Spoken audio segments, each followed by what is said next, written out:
আচ্ছা দেখো, আজকে আমরা আলোচনা করব নতুন একটা অধ্যায় আমাদের বইয়ে।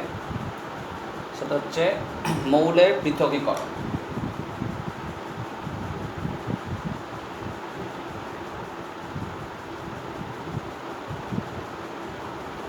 মৌলের পৃথকীকরণ। তা এই চ্যাপ্টারের মূল যে বিষয় সেটা হচ্ছে প্রকৃতিতে আমাদের যে বিভিন্ন মৌল আছে সেই মৌলগুলোকে আমরা কিভাবে সংশ্লেষ করব। তো এটা দেখবা তোমরা ক্লাস 10-এ একটু আলোচনা করেছো। সেটা ছিল কি বিভিন্ন ধাতুর আকরিকের নাম, ধাতুর আকরিকগুলোকে কীভাবে সংগ্রহ করা হয় তার কিছু কিছু টেকনিক, ছোটো ছোটো টেকনিক, এবং সেই আকরিকগুলোর কিছু ব্যবহারিক প্রয়োগ, তার মধ্যে মূলত সংকর ধাতু, এগুলো আলোচনা করা হয়েছিল। তো এখানেও সেগুলোই আছে, তবে একটু বিস্তারিত আছে। তা আমাদের কিভাবে বিভিন্ন মৌল সংশ্লেষ করা হয়, প্রকৃতি থেকে বিশুদ্ধীকরণ করা হয়, সেই সম্বন্ধে আলোচনা আছে। তা তোমাদের এখানে প্রথমে যেগুলো পড়তে হবে সেগুলো হচ্ছে জেনারেল টেকনিক। সব মৌলগুলোকে পৃথক করার জন্য সাধারণ যে ধাপগুলোর মধ্যে দিয়ে যেতে হয়। আর তারপরে আমরা পড়ব কি নির্দিষ্ট করে কিছু মৌলের পৃথক করার পদ্ধতি। তার মধ্যে যেমন ধরো আয়রন আছে, তোমার কপার আছে, জিঙ্ক আছে, হ্যাঁ, এরকম বিভিন্ন বিষয় আছে। খুব গুরুত্বপূর্ণ চ্যাপ্টার। তোমাদের 3 নম্বর আছে। আবার এই চ্যাপ্টার থেকে তোমাদের জয়েন্টেও প্রশ্ন হয়, এবছরও প্রশ্ন এসেছে, প্রত্যেক বছরই প্রশ্ন একটা করে আসে। তা যাই হোক, মৌলের পৃথকীকরণে তোমাদের প্রথমেই যেটা জানতে হবে যে খনিজ কী। এটা তোমরা সবাই জানো, এটা আমার বলার দরকার নাই সেরকম, তোমরা ক্লাস 10-এই পড়েছো যে প্রাকৃতিক যে সমস্ত উপাদানের মধ্যে তোমার মৌল অবস্থান করে, সেটা ভূপৃষ্ঠের ওপরেও থাকতে পারে বা কোনো শিলার সঙ্গে যুক্ত হয়ে ভূগর্ভে সঞ্চিত থাকতে পারে। তাহলে যার মধ্যে মৌল যৌগ হিসেবে অবস্থান করে তাকে আমরা বলি কি খনিজ। তাহলে প্রাকৃতিক উপায়ে ভূগর্ভে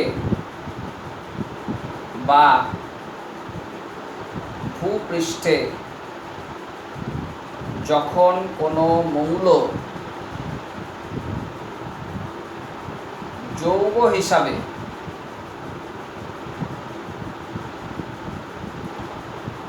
অবস্থান করে তাকে খনিজ বলা হয়। খনিজ তোমরা ইংরাজি নাম জানো, এটাকে বলা হয় মিনারেলস। খনিজকে আমরা বলি মিনারেল। তাহলে খনিজের মধ্যে কি থাকবে? ধাতব যৌগও যেমন থাকবে, তার সঙ্গে বালি, কাদা, হ্যাঁ, মাটি, এই সমস্ত পদার্থ কিন্তু মিশে থাকবে। তাহলে প্রাকৃতিক যৌগ যার মধ্যে কোনো নির্দিষ্ট মৌলের উপস্থিতি দেখতে পাওয়া যায়। যেমন তোমরা জানো বক্সাইট। বক্সাইট অ্যালুমিনিয়ামের আকরিক, অ্যালুমিনিয়াম থাকে এখানে, কিন্তু অ্যালুমিনিয়াম বিশুদ্ধ অবস্থায় থাকছে না, অ্যালুমিনিয়াম অক্সাইড হিসেবে থাকে। আবার ধরো রেড হিমাটাইট, ব্রাউন হিমাটাইট, এগুলোতে কি হয়? আয়রন অক্সাইড হিসাবে অবস্থান করে। তাহলে প্রাকৃতিক যে কোনো যৌগ যার মধ্যে কোনো একটা মৌল উপস্থিত থাকবে সেগুলোকে আমরা বলবো খনিজ। এবং তোমরা জানো, ক্লাস 10-এই পড়েছো যে খনিজ সংক্রান্ত সঙ্গে সঙ্গে আর একটা টার্ম আমরা পড়ি, সেটা হচ্ছে আকরিক। ইংরেজিতে বলা হয় ওরস। আকরিক মানে এই খনিজগুলোর মধ্যে যে সমস্ত উপাদানে, যে সমস্ত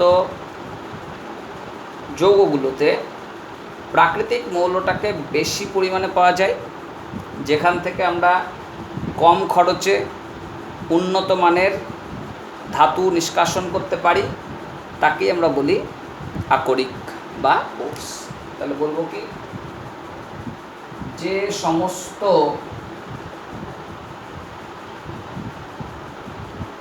প্রাকৃতিক যৌগে ধাতুর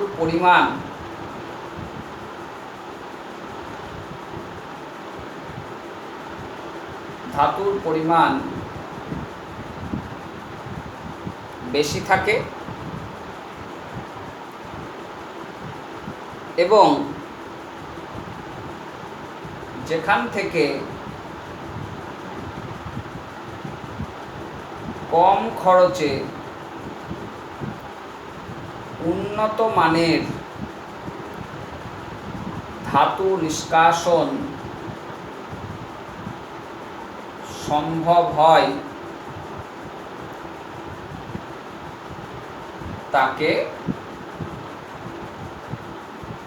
আকরিক বলে। এবং তোমরা জানো যে সমস্ত খনিজকে কিন্তু আমরা আকরিক বলতে পারি না। যেমন ধরো রেড হিমাটাইট, ব্রাউন হিমাটাইট, এগুলোকে আমরা লোহার আকরিক বলি, কারণ এখানে লোহার পরিমাণটা বেশি থাকে, সহজে উন্নত মানের লোহা নিষ্কাশন করা সম্ভব হয়। কিন্তু আমরা আয়রন পাইরাইটিস এটাকে কখনোই আকরিক বলি না, এটাকে আমরা বলি কি খনিজ।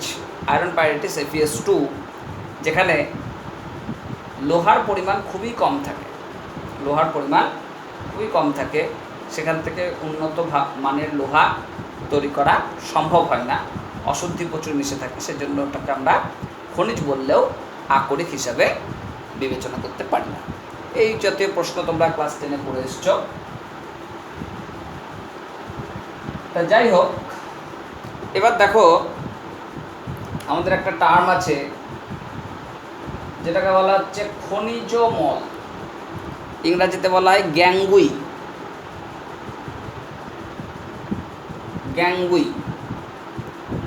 খনিজ মল মানে এই যে আকরিক আমরা সংগ্রহ করব, তা আমি বলেছিলাম প্রথমেই যে আকরিকের মধ্যে ধাতব যৌগ যেরকম থাকবে, তার সঙ্গে অপদ্রব্য কিছু থাকবে। যেমন ধরো মাটি, বালি, কাদা, অন্যান্য কোনো পদার্থ এগুলো মিশে থাকে। এই অপদ্রব্য অপ্রয়োজনীয় পদার্থগুলোকে আমরা বলি কি খনিজ মল। তাহলে বলবো কি আকরিকের মধ্যে ধাতব যৌগ ছাড়াও যে অপদ্রব্য এবং অপ্রয়োজনীয়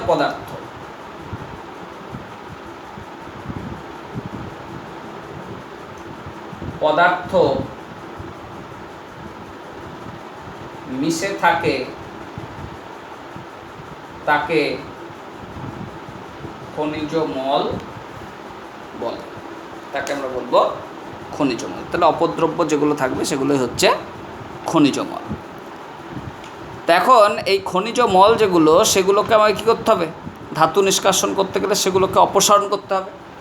তা সেই অপসারণ করার জন্য আমাদের বিভিন্ন পদ্ধতি আছে। সেই পদ্ধতিগুলো আমাদেরকে এখন ধাপে ধাপে শিখতে হবে, যে বিভিন্ন খনিজ মলগুলোকে কিভাবে আমি অপসারণ করব। অপসারণ করলে ধাতব যৌগ, যেটা আকরিকের মধ্যে মূল যৌগ, সেই যৌগটাকে আমি সংগ্রহ করতে পারবো। তা এই পদ্ধতিকে আমরা বলি গাড়িকরণ। আকরিকের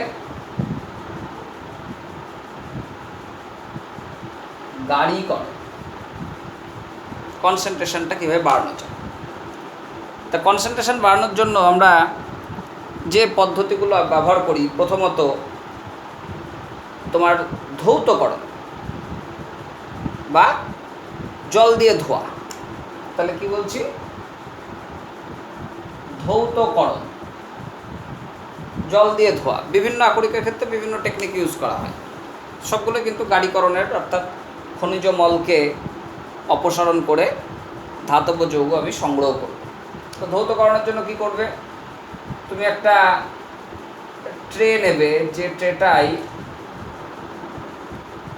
এরকম খাঁজ করা অংশ থাকবে।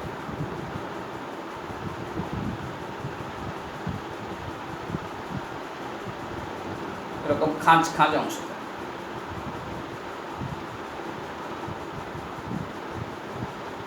এরকম উপরে এরকমভাবে উপরে উঠে উঠে আছে, বুঝতে পারলে তো? অত ছবি ভালো করে আঁকতে পারছি না, মানে এরকম একটা ট্রে নিয়েছ ঢেউ খেলানো, মানে যেরকম আমাদের কর্কের টিন হয় সেরকম। এবার কি করবে, এই খনিজ পদার্থ যেটা অর্থাৎ আকরিক যেটা, সেটাকে প্রথমে কি করা হয়, ভালো করে প্রেষক যন্ত্র দিয়ে গুঁড়ো করে নেওয়া হয়। গুঁড়ো করে নেওয়ার পরে এই ট্রের উপরে ফেলে দিতে হবে, আর ট্রের ওপরে জলের প্রবাহ শাওয়ারের আকারে ছাড়ানো হবে, শাওয়ারের মতো করে জল। আর ট্রেটাকে সবসময় সেক করতে হবে, ঝাঁকাতে হবে। তাহলে ঝাঁকালে কী হবে, তোমার মাটি বালি কাদা এগুলো কী হবে, জলে ধুয়ে ধুয়ে ধুয়ে ধুয়ে বেরিয়ে চলে যাবে।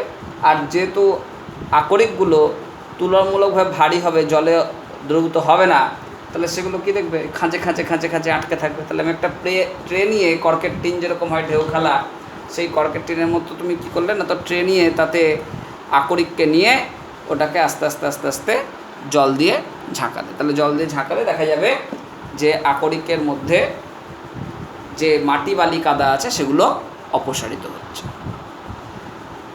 তাহলে এটাকে আমরা বললাম কি, ধৌতকরণ।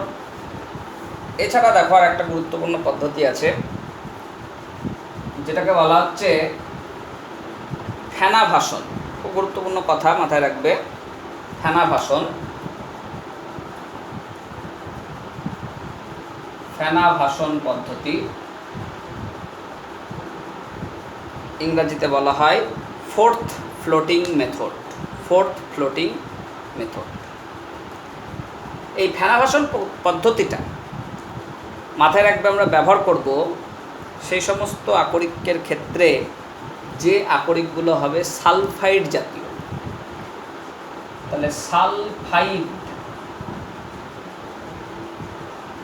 জাতীয় আকরিকের পৃথকীকরণে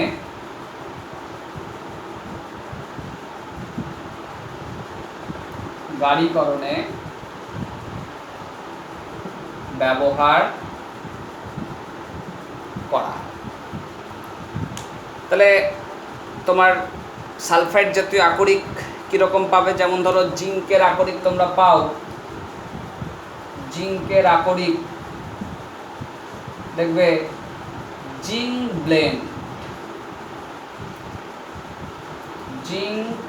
ব্লেন্ড, জেডএনএস। তারপরে কপার পাইরাইটিস, কপারের একটা আকরিক Cu2S Fe2S3, কপার পাইরাইটিসের সঙ্গে। তাহলে এই যে আকরিকগুলো সালফাইড জাতীয়, সেই সালফাইড জাতীয় আকরিককে আমরা পৃথক করার জন্য এই ফোর্থ ফ্লোটিং প্রসেস বা ফেনাভাসন পদ্ধতি ব্যবহার করি। এর নীতিটা কি? এর নীতিটা হচ্ছে, তোমার এখানে সালফাইড জাতীয় আকরিকগুলো দেখা যায় যে তেল, কিছু এখানে তেল মেশানো হয়, পাইন তেল, জ্যান্থের তেল, পাইন তেল মূলত মেশানো হয়। এই পাইন তেলগুলো কি হয়, এই সালফাইড জাতীয় আকরিকের সঙ্গে মিশে, সবার সঙ্গে মিশছে, কিন্তু সালফাইড জাতীয় আকরিকগুলো দেখা যায় তেলের দ্বারা সিক্ত হয়।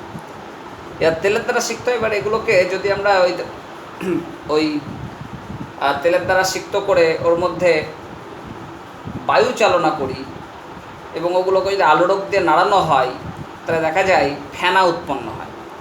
আর সেই ফেনার সঙ্গে সঙ্গে সালফাইড আকরিকগুলো ভেসে ওঠে, আর তোমার যেগুলো খনিজ মল থাকে সেগুলো পাত্রের নিচে সঞ্চিত হয়ে যায়। তাহলে আমরা যখন এই ফেনাটাকে সংগ্রহ করে নেব, তাহলে কী পেয়ে গেলাম, আকরিকটাকে আমরা সংগ্রহ করছি, আকরিকের পরিমাণ বাড়ছে, খনিজ মলটা অপসারণ হচ্ছে। তাহলে এই পদ্ধতিকে আমরা বলছি কি, ফেনাভাসন পদ্ধতি। তাহলে কি বলছি, যে এরকম একটা পাত্র নিবে, বড় পাত্রের মধ্যে একটা আলোড়ক হিসাবে এরকম পাখা লাগানো থাকবে, এখানে বায়ু কল যুক্ত করা থাকবে। তুমি কিছুটা জল নিলে, ধাতব আকরিক গুঁড়ো করে নিয়ে নিলে, আর এর মধ্যে তুমি পাইন তেল, সোডিয়াম জ্যান্থেট এই সমস্ত পদার্থ মিশিয়ে দিলে। তাহলে এর মধ্যে দিয়ে দিলাম কি পাইন তেল, সোডিয়াম বা পটাশিয়াম, জ্যানথেট, বুঝতে পারলে? তারপরে বিভিন্ন রকমের ফ্যাটি অ্যাসিড, এই সমস্ত এর মধ্যে দিয়ে দিলাম। দিয়ে কি করলাম, এই আলোড়কটা ঘোরাতে লাগবো, বৈদ্যুতিক মোটর দিয়ে ঘুরবে আর এইখান দিয়ে এয়ার ফ্লো হবে। তাহলে এই ঘূর্ণনে আর এয়ার ফ্লোয়ে দেখা যাবে এখানে প্রচুর ফেনা তৈরি হবে। ফেনা তৈরি হবে, যেই ফেনা তৈরি হবে ফেনার সঙ্গে সঙ্গে দেখা যাবে যে সালফাইড আকরিকগুলো ফেনার সঙ্গে সঙ্গে ভেসে উঠছে। এবার তুমি কি করলে না, তো এই ফেনাগুলোকে সংগ্রহ করে নিলে আর খনিজ মলগুলো নিচে পড়ে গেল। তাহলে এই পদ্ধতিতে যখন আমরা আকরিককে গাড়িকরণ করছি তখন সেই প্রক্রিয়াকেই বলা হচ্ছে ফোর্থ ফ্লোটিং বা ফেনা ভাসন পদ্ধতি। এবার মনে করো তোমার এই আকরিকের মধ্যে একসঙ্গে দুখানা সালফাইড জাতীয় আকরিক মিশে আছে। ধরো এর মধ্যে জিঙ্ক সালফাইডও আছে, আবার পিবিএসও আছে। পিবিএস হচ্ছে লেডের আকরিক, গ্যালেনা বলা হয়, আর জিঙ্ক সালফাইড তো দেখলে জিঙ্ক ব্লেন্ড বলছি। তো এই দুটো ধরে নাও একসঙ্গে এর মধ্যে মিশে আছে। তাহলে তুমি কি উপায় করবে দেখো, তখন আমাদের চেষ্টা করতে হবে যেন একখানা আকরিক ভেসে ওঠে আর একখানা আকরিক নিচেই পড়ে থাকে। যদি দুখানায় ভেসে ওঠে তাহলে আবার এই দুটোর মিশ্রণকে পৃথক করা মুশকিল হয়ে যাবে। তার জন্য আমরা কি করি, এখানে এক ধরনের পদার্থ মিশিয়ে দিই, যেগুলোকে বলা হয় ডিপ্রেশেন্ট। কি বললাম টার্মটা? ডিপ্রেশেন্ট। তাহলে ডিপ্রেশেন্ট হচ্ছে এমন এমন রাসায়নিক পদার্থ, যে রাসায়নিক পদার্থগুলো দিলে দেখা যাবে কি যে একটা আকরিক তোমার ফেনার সংস্পর্শে আসবে আর আরেকটা ফেনার সংস্পর্শে আসবে না, দিয়ে একটাকে আরেকটা থেকে পৃথক করার যে টেকনিক, এই পদ্ধতিকে আমরা বলছি, এই রাসায়নিক পদার্থগুলোকে বলা হচ্ছে ডিপ্রেশেন্ট। যেমন ধরো এই জেডএনএস আর পিবিএস মেশানো আছে, এর মধ্যে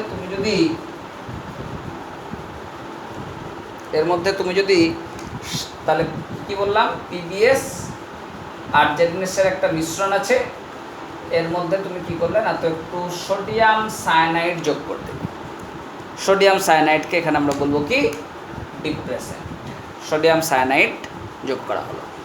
তা সোডিয়াম সায়ানাইড যোগ করলে দেখা যায় এই এনএসিএনটা জেডএনএসের সঙ্গে বিক্রিয়া করে, এবং এই বিক্রিয়া করে দেখা যাচ্ছে যে এই জেডএনএসটাকে ফেনার সংস্পর্শে আসতে বাধা দিচ্ছে। তাহলে কি দেখছি, জেডএনএস প্লাস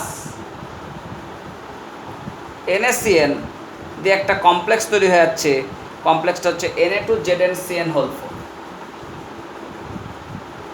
Na2ZnCN হোল 4, এরকম একটা কমপ্লেক্স ফরমেশান তৈরি হচ্ছে। তাহলে কমপ্লেক্সটা যেই তৈরি হচ্ছে তখন দেখা যাচ্ছে জেডএনএস কিন্তু আর ফেনার সংস্পর্শে আসতে পারছে না। তাহলে ফেনার সংস্পর্শে কে আসলো, গ্যালেনা চলে আসলো। তাহলে ওটাকে পৃথক করে নিলাম আর এটা পাত্রের মধ্যে পড়ে থেকে গেল।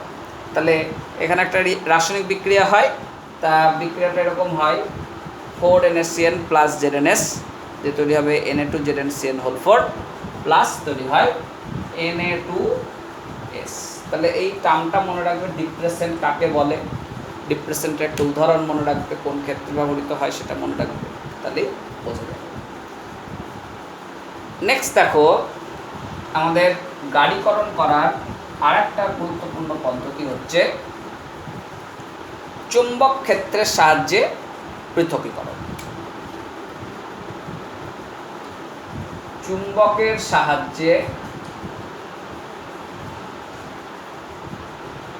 গাড়িকরণ, চুম্বকের সাহায্যে গাড়িকরণ। তাহলে চুম্বক দিয়ে আমরা কীভাবে গাড়িকরণ করব, যে সমস্ত পদার্থগুলো, যে সমস্ত আকরিকগুলো আর কি তোমার চুম্বক পদার্থের আকরিক, তাদেরকে কিন্তু এই পদ্ধতিতে পৃথক করা যাবে, অন্যগুলোকে করা সম্ভব না। এখানে কি করা হয়, দুটো চাকা থাকবে, এই চাকা দুটোকে একটা কনভেয়ার বেল্ট দিয়ে জুড়ে দিতে হবে, কনভেয়ার বেল্ট দিয়ে জুড়ে দিতে হবে, কনভেয়ার বেল্ট দিয়ে।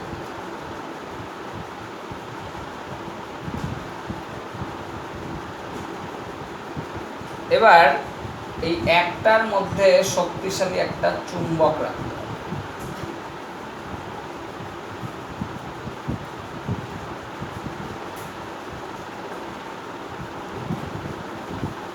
আর এইখানে তুমি একটা এরকম ফানেলের মতন সিস্টেম করে রাখবে, যেখান থেকে আকরিকগুলো, গুঁড়ো করা আকরিকগুলো এই ছিদ্র দিয়ে এখানে ঢুকবে। এবার এই বেল্ট যেমন যেমন ঘুরবে আকরিকগুলো সামনে এগোবে। এবার এগোতে গিয়ে দেখা যাবে কি, যেগুলো চুম্বক পদার্থের আকরিক সেগুলো চুম্বকের দ্বারা আকৃষ্ট হয়ে ঘুরে এই রকমভাবে কাছে এসে পড়বে।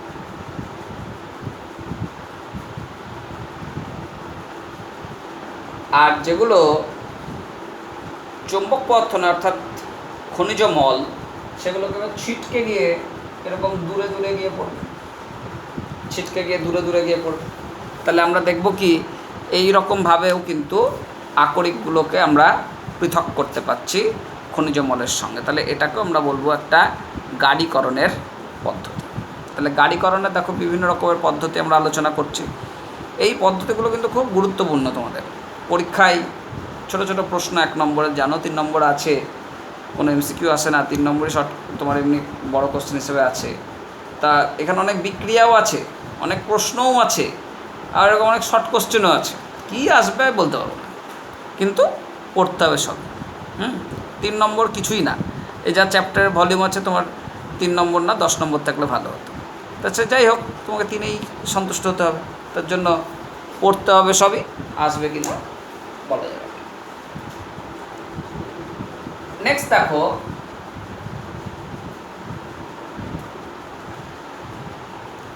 দেখো, আর একটা পদ্ধতি, সেটা হচ্ছে লিচিং। এটা খুব গুরুত্বপূর্ণ পদ্ধতি, লিচিং পদ্ধতি। এটা বিভিন্ন আকরিকের ক্ষেত্রে করা হয়। এই পদ্ধতিতে কি করা হয়, তোমার বিভিন্ন আকরিকের সঙ্গে যখন খনিজ মল মিশে থাকে তখন এমন কোনো রাসায়নিক পদার্থ যোগ করা হয় যাতে আকরিকটাই ওই রাসায়নিকের সঙ্গে বিক্রিয়া করে দ্রবীভূত হয়ে যায়, আর খনিজ মলগুলো দ্রবীভূত হতে পারে না। পরবর্তীতে ফিল্টার করে আমরা কি করতে পারি, খনিজ মলগুলোকে ফেলে দিতে পারি আর আকরিকটাকে সংগ্রহ করে নিতে পারি। তাহলে এই যে পদ্ধতি, এই পদ্ধতিকে আমরা বলছি কি, লিচিং পদ্ধতি। তাহলে কি বলবো, আকরিকের সঙ্গে কোনো রাসায়নিক বিক্রিয়া ঘটিয়ে আকরিককে দ্রবীভূত করে খনিজ মল থেকে পৃথক করার যে পদ্ধতি, সেই পদ্ধতিকেই বলা হয় লিচিং পদ্ধতি। তাহলে কি বলছি, আকরিককে কোনো বিকারকের সঙ্গে বিক্রিয়া করিয়ে দ্রবীভূত করে খনিজ মল থেকে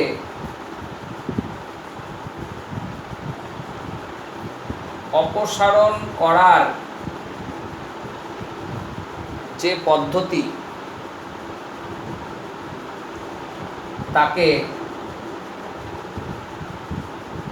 লিচিং বলা হয়, লিচিং বলা হয়। তা তোমাদের এখানে মাথায় রাখবে, একটা পদ্ধতি আছে বক্সাইট থেকে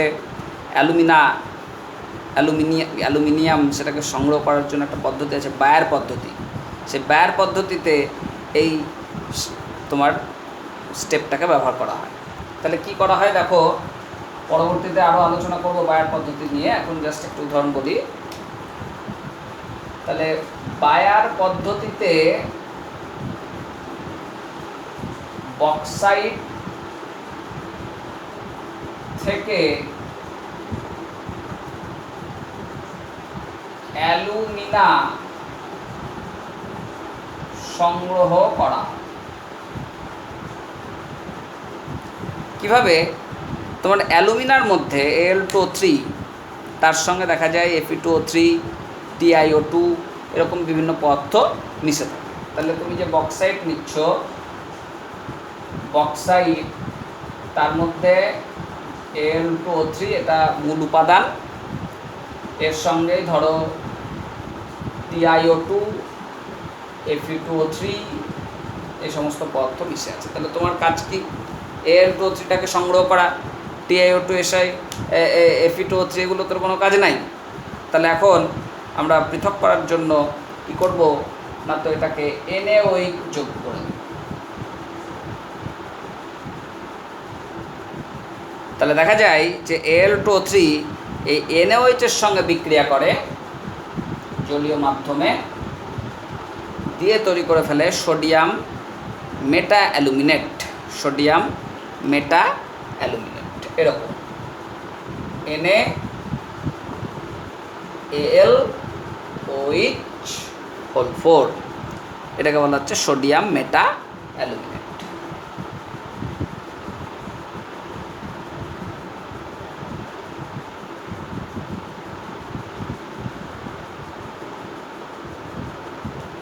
এবং এটা হচ্ছে একটা দ্রাব্য পদার্থ, সলেবল। তাহলে অ্যালুমিনা কি হলো? Fe2O3, TiO2 এই সমস্ত থেকে কিন্তু দ্রবীভূত হয়ে গেল, তাহলে বাদ হয়ে দ্রবণের মধ্যে চলে আসলো। এবার তোমাকে আবার সংগ্রহ করতে হবে Al2O3টাকে। তাহলে সংগ্রহ করার জন্য আমি কি করবো? এবার তুমি করবে কি? ফিল্টার করে দিলে। ফিল্টারে তোমরা জানো পরিশ্রুত আর অবশেষ থাকে। তাহলে পরিশ্রুতর সঙ্গে সঙ্গে চলে আসলো কি? ওই সোডিয়াম মেটা অ্যালুমিনেটটা। আর যেটা অবশেষ সেটা ফিল্টার কাগজের উপরে থাকলো। তাহলে অবশেষটা আসলে কি? অবশেষটা হচ্ছে খনিজ মল। তাহলে তুমি খনিজ মলটাকে বাদ দিয়ে দিলে। এবার এই যে সোডিয়াম মেটা অ্যালুমিনেট তুমি সংগ্রহ করলে, এখান থেকে আমি কিভাবে পুনরায় অ্যালুমিনা পাবো? দেখো, তাহলে NaLOH4 এটার সঙ্গে যদি আমি কার্বন ডাই অক্সাইডের বিক্রিয়া ঘটাই, তাহলে দেখা যায় তোমার অ্যালুমিনা, হাইড্রেটেড অ্যালুমিনা সংগ্রহ করা যায়। তাহলে তৈরি হয় Al2O3 XH2O plus sodium bicarbonate করে থাকে। এবার এই যে হাইড্রেটেড অ্যালুমিনা আছে Al2O3 XH2O, এবার এটাকে যদি আমরা উত্তপ্ত করি about 900 degree Celsius to 1000 degree Celsius, তখন দেখব এই অ্যালুমিনার মধ্যে যে জলটা সঞ্চিত আছে সেই জলটা বাষ্পীভূত হয়ে যাবে। তাহলে তুমি পেলে কি? Al2O3 plus XH2। তাহলে Al2O3টাকেই আমরা সংগ্রহ করলাম। এই Al2O3 সংগ্রহ করার পরে এটাকে আবার আমরা বিভিন্ন পদ্ধতির সাহায্য নেব, যেমন বিজারণ পদ্ধতির সাহায্য নেব, তাহলে সেখান থেকে অ্যালুমিনিয়াম নিষ্কাশন করা হবে। তাহলে বায়ার পদ্ধতিতে আমরা অ্যালুমিনা যেটা সংগ্রহ করছি, বিশুদ্ধ অ্যালুমিনা, সেটার ক্ষেত্রে কী করলাম? লিচিং করলাম, অর্থাৎ রাসায়নিক পদার্থ দিয়ে আকরিকটাকে দ্রবীভূত করে নিলাম। দ্রবীভূত করার পরে সেটাকে থেকে ধাতব যৌগটাকে পৃথক করলাম। ধাতু কিন্তু নিষ্কাশন হয়নি, ধাতু নিষ্কাশন করা অনেক ঝামেলার ব্যাপার। দেখো এখানে আমরা কী করলাম? অক্সিজেনটাকে তাড়াবো, তবে ধাতু পাবো। এখানে কিন্তু ধাতব যৌগ আমি সংগ্রহ করলাম। এছাড়াও দেখো, এই গাড়িকরণ করার আর একটা পদ্ধতি আছে। সব গুরুত্বপূর্ণ, প্রত্যেকটা টপিক গুরুত্বপূর্ণ, প্রত্যেকটা টার্ম গুরুত্বপূর্ণ। পরীক্ষায় কি আসবে না আসবে কেউ জানে না। তো দেখো, আমরা বলছি কি? ম্যাক আর্থার পদ্ধতি। এই ম্যাক আর্থার পদ্ধতি মাথায় রাখবে সিলভার গোল্ড এরকম ধাতুকে পৃথক করার জন্য ব্যবহার করা হয়। সাধারণত সিলভার গোল্ড এগুলো প্রায় বিশুদ্ধ অবস্থাতেই থাকে প্রকৃতির মধ্যে, কারণ এগুলো খুবই নিষ্ক্রিয় প্রকৃতির মৌল, তো বিক্রিয়া করতে চায় না। কিন্তু কিছু কিছু তো অশুদ্ধি থাকেই, কিছু কিছু অশুদ্ধি থাকেই, তাহলে তো একবারে সবসময় আমরা পাকা সোনা পেতাম, তা তো হয় না। সোনার মধ্যেও কিছু অশুদ্ধি মিশে থাকে। সিলভার সেটা আবার দেখা যায় যে প্রকৃতিতে সালফাইড যে উপাদান আছে, হাইড্রোজেন সালফাইড গ্যাস, তার সঙ্গে বিক্রিয়া করে সিলভার সালফাইড হিসেবে অবস্থান করে। তা যাই হোক, এরকম সিলভার সালফাইড হিসাবে থাকতে পারে, বা ধরো তোমার অশুদ্ধ সিলভার থাকতে পারে, বা অশুদ্ধ গোল্ড থাকতে পারে। তাহলে এই সমস্তগুলোকে আমরা যখন পৃথক করি তার জন্য ব্যবহার করা হয় NaCN KCN এর মতন পদার্থ, সোডিয়াম সায়ানাইড, পটাশিয়াম সায়ানাইড, এরকম পদার্থ ব্যবহার করা হয়। তা দেখো, আমাদের যদি অশুদ্ধ সিলভার থাকে, Ag কিন্তু অশুদ্ধ, মানে এর মধ্যে অপদ্রব্য কিছু মিশে আছে, তাহলে তার সঙ্গে NaCN এর রিয়াকশান হবে। Ag প্লাস NaCN জলীয় মাধ্যমে বিক্রিয়া হয়, আর অক্সিজেন গ্যাস চালনা করা হয়, তাহলে বিক্রিয়ায় তৈরি হয়ে যায় তোমার sodium silver cyanide, sodium silver cyanide এরকম NaAgCN, এবং এটা দ্রাব্য, এটা দ্রবীভূত হয়। প্লাস তার সঙ্গে ধরো NaOH ফর্মেশন হবে। বিক্রিয়াটা একটু যদি ব্যালেন্স করে নাও, তাহলে এখানে একটা 4Ag বসিয়ে দাও, NaCN এর আগে একটা 8 বসাও, জলের আগে একটা 2 বসাও, এরকমভাবে ব্যালেন্স করে নিতে হবে। মুখস্থ রাখবে সমীকরণ, নাহলে পরীক্ষার হলে গিয়ে মেলাতে পারবে না। তাহলে এইটা তৈরি হলো। এবার এটার সঙ্গে যদি আমরা ধাতব জিঙ্কের বিক্রিয়া করি, দেখো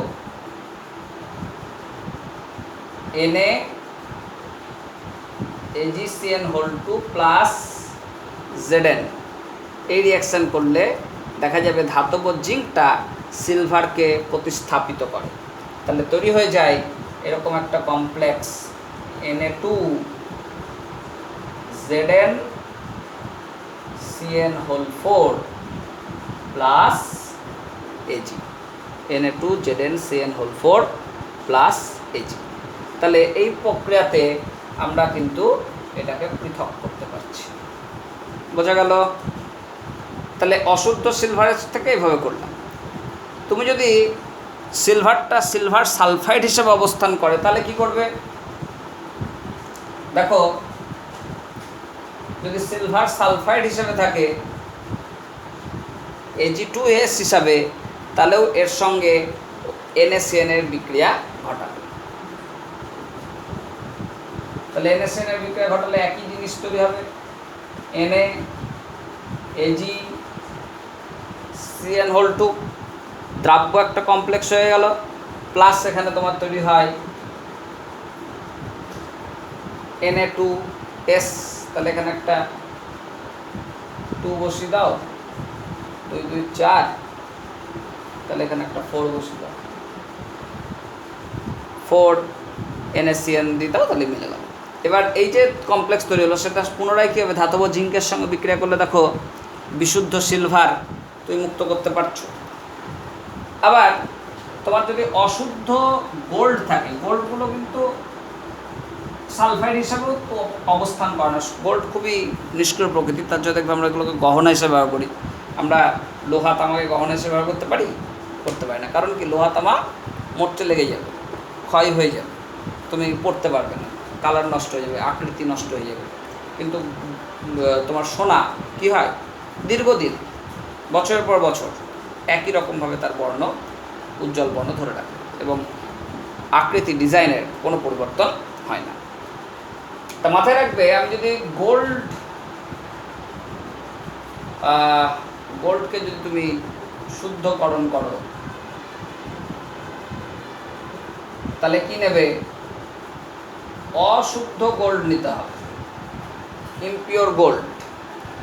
তার সঙ্গে তুমি যোগ করে দেবে KCl, ওখানে দিচ্ছিলাম কি AgCl, এখানে দেবো KCl। একই রকমের বিক্রিয়া হবে, প্লাস জল প্লাস অক্সিজেন তৈরি হবে NaAuCN2, Na বলছি, এখানে কি দেওয়া হয়েছে, তাহলে KAuCN2 প্লাস এখানটায় তৈরি হয়ে যাবে KOH। তাহলে বিক্রিয়াটা ব্যালেন্স করে নাও, 4Au plus 8KCN plus 2H2 যা ছিল তাই, সেখান থেকে তৈরি হবে KAuCN2। তাহলে এটাকে একটা 4 বসিয়ে দাও আর এর আগে একটা 4 বসিয়ে দাও। এবার এই যে সাবস্টেন্সটা হলো KAuCN2, তার সঙ্গে আবার জিঙ্কের রিয়াকশান করে দাও, তাহলে সেম রিয়াকশান তৈরি হবে K2ZnCN4 প্লাস Au। তাহলে এটা কিন্তু বিশুদ্ধ ইউ। তাহলে বিক্রিয়া ব্যালেন্স করে নাও, বিক্রিয়া ব্যালেন্স করলে এখানে একটা 2 বসিয়ে দাও, তাহলে দেখো ব্যালেন্সটা হয়ে গেছে। তাহলে এই যে পদ্ধতিগুলো দেখছো, এই পদ্ধতিগুলো সবই হচ্ছে গাড়িকরণের পদ্ধতি। গাড়িকরণ অর্থাৎ ধাতব আকরিক যেটা আছে সেটার গাঢ়ত্ব বাড়ানো, আর খনিজ মল যেগুলো আছে সেই খনিজ মলগুলোকে সিস্টেম থেকে বের করে দেওয়া। তো যাই হোক, আমরা আজকে এই পর্যন্ত আলোচনা করলাম। গাড়িকরণের পরে আরও ধাপ আছে, গাড়িকরণের ধরো আরও ধাপ আছে, তাপজারণ, ভস্মীকরণ ইত্যাদি, তারপরে বিজারণ, এই সমস্ত ধাপের মাধ্যমে ধীরে ধীরে ধীরে ধীরে ধাতু সংগ্রহ করা যায়। এগুলো জেনারেল স্টেপ। তারপরে আমরা পার্টিকুলার এলিমেন্টের ক্ষেত্রে আলোচনা করব, কারণ এখানে তো এক একটা আকরিকের ক্ষেত্রে এক এক রকম গাড়িকরণ হচ্ছে। তাহলে আমরা যখন এক একটা নির্দিষ্ট হয়তো আচরণ আলোচনা করব, তখন আর সবগুলো সবার ক্ষেত্রে প্রযোজ্য হবে না, কোনোটা কোন ক্ষেত্রে প্রযোজ্য হবে সেটা আমাকে দেখে করতে হবে। তো যাই হোক, তোমরা এটা একটু তৈরি করবে, রিয়াকশানগুলো লিখে লিখে পড়বে, রিয়াকশান নির্ভর চ্যাপ্টার, ইনঅর্গানিকের চ্যাপ্টার, সেগুলো একটু মাথায় রেখে পড়বে। পড়তে খুব একটা ভালো লাগবে না, মানে বোঝার জায়গাটা তো খুব একটা নাই, মুখস্থ করতে হবে। তা মুখস্থ করতে হবে, তা একটু আগে থেকে করে নাও, নাহলে চ্যাপ্টারগুলো তখন শেষের ধারে অসুবিধা সৃষ্টি। ঠিক আছে, আজকে থাক, পরের ক্লাসে আমরা আবার আলোচনা করব।